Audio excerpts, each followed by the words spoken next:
Вот так вот готовим быка. От солидола, от ржавчины отмываем.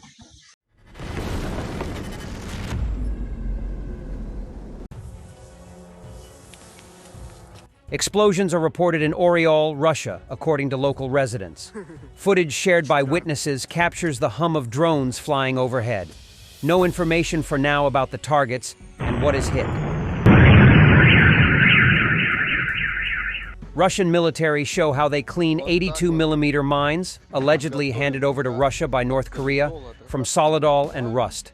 According to them, only 1 shell out of 5 actually fires. Even so, according to military experts, about half the shells that Russia uses in the war against Ukraine are now from North Korea. According to various sources, North Korea transfers from 3 to 5 million shells a year to Russia. Meanwhile, Ukraine continues to experience a shell famine. Here's how we prepare the bull. Remove the grease, the rust. Wash. Stack.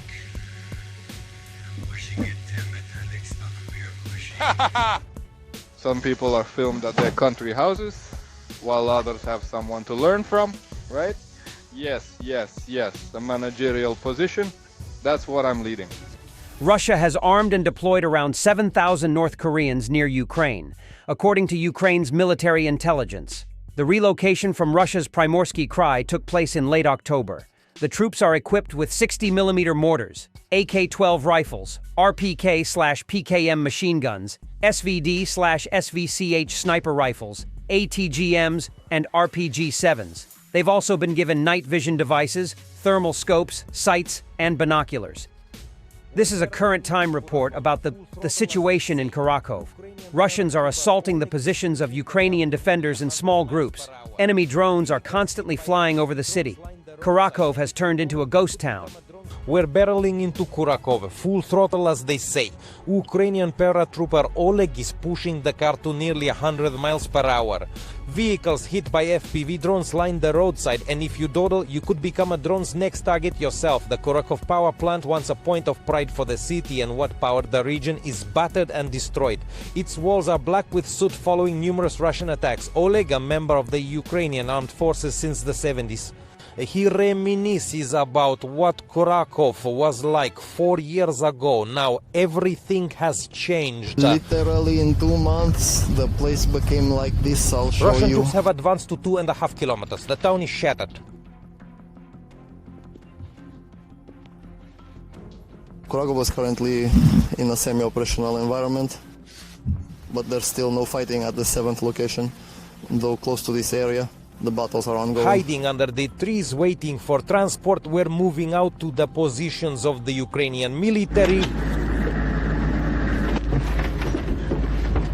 Suddenly, the expression on soldier Vladislav's face turns very serious. Turns out, a Russian FPV drone is chasing us. At the positions of the Ukrainian paratroopers, the front is curved like a bow. Russian forces surround them from 3 sides. As our legendary Colonel Iva said, it's good here, you can shoot in any direction you like. And we've been in this corner for 2 years now.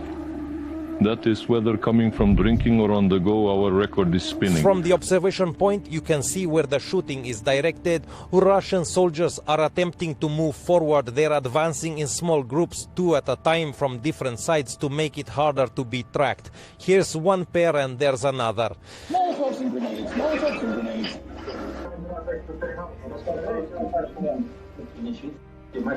Everything's different. These 2 Russian soldiers have fallen, but now another pair will go. They're waiting. And it'll keep on like this until there's an interruption or the day ends, say the Ukrainian military. During the day, there might be 6 to 7 such approaches. The situation is tense, but under control.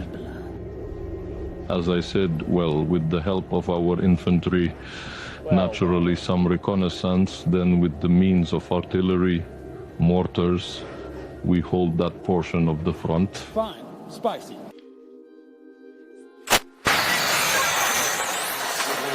Partisans burned down railroad relay cabinets between Kazan and Moscow.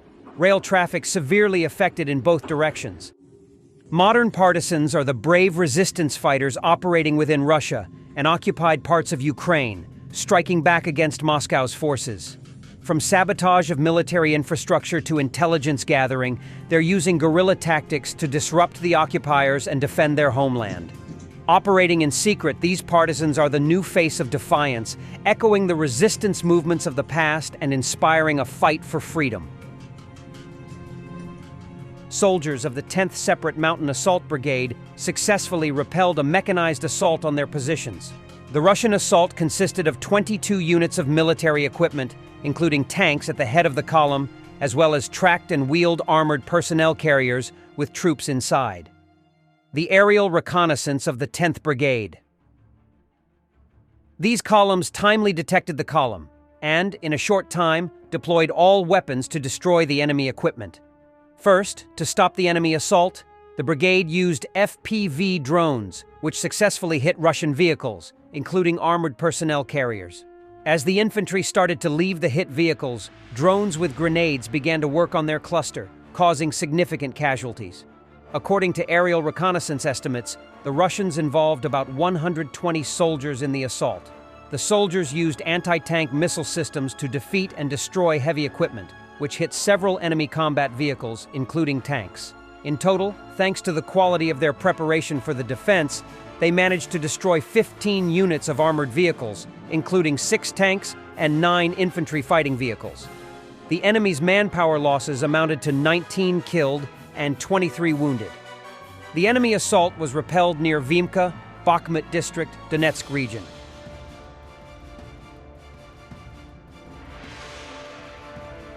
Russian telegram channels report that residents of the Astrakhan regional center have been left without cold water, against the background of the lack of hot water, which they have not had for several months. After that, the regional administration came to the town of Narimanov in Russia's Astrakhan region. As explained by the district authorities, the deterioration of water and heat supply networks is more than 70%. In addition, there was a major accident at the water pipeline, which has been eliminated only now. Instead of fixing problems in their own country, Russian authorities destroy Ukraine.